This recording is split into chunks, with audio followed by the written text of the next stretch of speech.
Junior ডাক্তারদের এই কর্মবিরতি সিদ্ধান্ত এটা দুর্ভাগ্যজনক।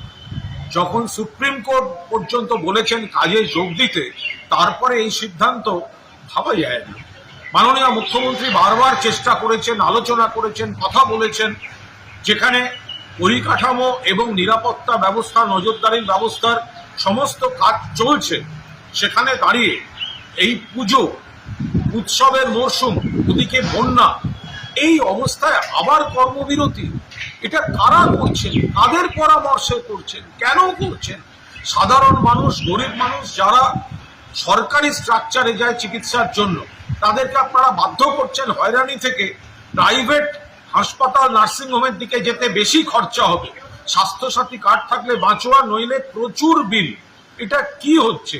সুপ্রিম কোর্টে আপনাদের লয়ার বলছে আপনারা কাজ করছেন বা কাজ করবেন। আপনারা এখানে সমস্ত কাদের বুদ্ধিতে, কোন উদ্দেশ্যে এই ধরনের ঘটনা? আরজিকর, তার তদন্তে এখন সিবিআই, যে অ্যারেস্ট হয়েছে সেটা কলকাতা পুলিশ করেছে, তদন্তে সিবিআই, আর অন্যদিকে সুপ্রিম কোর্ট হচ্ছে মামলাটি দেখছে। সেখানে এই সময় আবার কর্মবিরতি, এটা কাদের স্বার্থে, কোন উদ্দেশ্যে, কিসের জন্য? এত মানুষের এই সময়টা চিকিৎসার জরুরি পরিষেবার দরকার হতে পারে, বন্যা পরিস্থিতি রয়েছে, পুজো এবং উৎসবের মরশুম রয়েছে, এত মানুষের অর্থনীতি জড়িত, সেখানে আপনারা এক সাধারণ মানুষের কথা না ভেবে, এটা কাদের পরামর্শ, কারা চাইছে এই ধরনের পরিস্থিতি তৈরি করতে?